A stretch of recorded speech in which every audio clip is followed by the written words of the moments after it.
బాగున్నారు. సో నేను మీ వైఫ్ అన్నాను. సో ఈరోజు నేనైతే నా హోంవర్క్ చేసుకున్నాను. సో ఇది నా హోంవర్క్ బుక్. సో సబ్జెక్ట్ వచ్చేసి సైన్స్ అనమాట. ఇవ్వండి, ఇదే నా హోంవర్క్ బుక్. చూపిస్తాను చూడండి. అవ్వండి, ఓకే ఇవ్వండి. సో ఇది నా ఫస్ట్ హోంవర్క్ ఇంకో దాంట్లో చేశాను. ఇది సెకండ్ హోంవర్క్, కిందది థర్డ్, ఇది ఫోర్త్ హోంవర్క్. ఇప్పుడు మన ఫిఫ్త్ హోంవర్క్ రాయబోతున్నాము. ఇంకోటి ఈ పేరులోనే. సో మా మమ్మీ హోంవర్క్ చేసేసిన తర్వాత నాకైతే చేతులకి గోరింటాకు పెడతానని చెప్పింది. అంటే నూరేసిన ఆకులు అనమాట, వాటిని ఇలా పెడతారు కదా, సో అలా పెడతానని చెప్పింది. సో వెళ్ళే ముందు సబ్స్క్రైబ్ చేయండి. ఇవ్వండి, నా హ్యాండ్స్ ఇలా ఉన్నాయి. పెట్టాక ఎలా ఉంటాయో చూపిస్తాను చూడండి. మీకు అక్కడ కనిపిస్తుంది కదా, అది దెబ్బ. అంటే అది పడ్డాను, అప్పుడు అది తగిలింది. సో ఈ దెబ్బ కోసం సబ్స్క్రైబ్ చేయండి. కొంచెం కనిపిస్తుంది కదా, ఇవ్వండి ఇదే.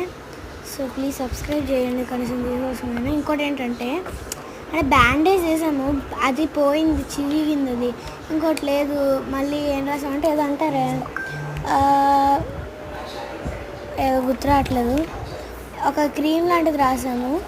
అండ్ ఇవ్వండి చూసారు ఇదే. ఇంకోటి ఏంటంటే ఇవ్వండి, కరోనా టైంలో ఇవ్వండి ఇది కనిపిస్తుంది కదా, ఇది మా అన్నయ్య కాల్చాడు. సో ఈ వీడియో కోసం సబ్స్క్రైబ్